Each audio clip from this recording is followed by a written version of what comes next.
It was the sketchiest thing I had ever driven in my life.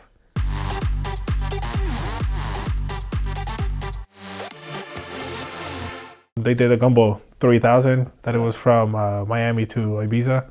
It happened at the time that I was working down at Lamborghini Miami. And my job for the event was that I had to look over the cars, receive the cars that were getting shipped to Miami from whatever country they were coming from, get them to the location that they were getting wrapped, store them on the location where we were storing the cars, and just get them ready for the rally. I want to say that it was 125 cars that we had coming. And since the location that they were leaving from, it was Miami, all the cars, they got shipped to Lamborghini Miami. So they had me actually sign in for the cars, inspect the cars, make sure that a door didn't fall off or anything like that. Look for a location where we can park the cars.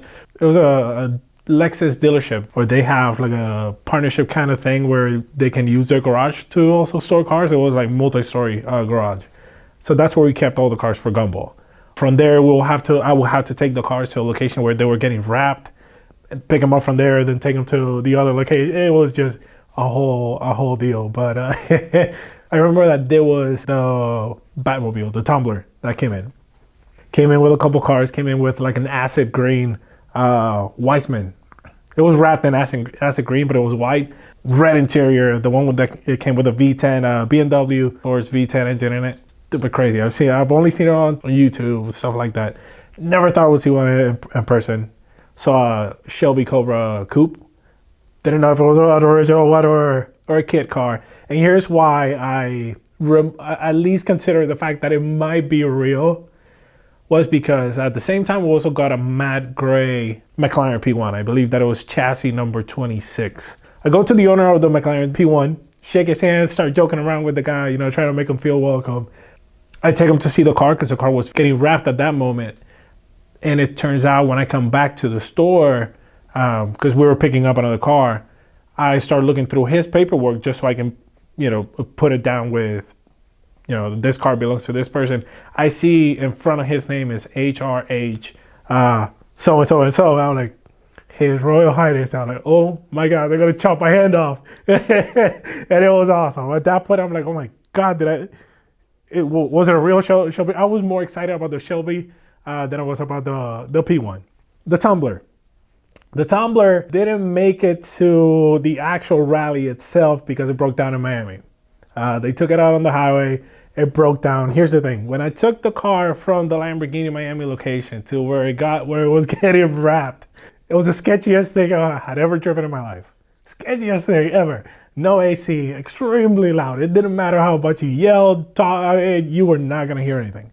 You could not see anything outside of the damn thing. Thing wouldn't turn. It wouldn't brake. It just wouldn't stop. It was it was awesome, but it was the sketchiest thing in the planet. During the time that I worked at Lamborghini Miami, I had a chance to drive some really cool cars. I drove a lot of Paganis, especially the Huayra, Bugattis, Carrera GTs, Enzos. I also got to drive the Lamborghini Veneno, one of three, so that was bragging rights right there.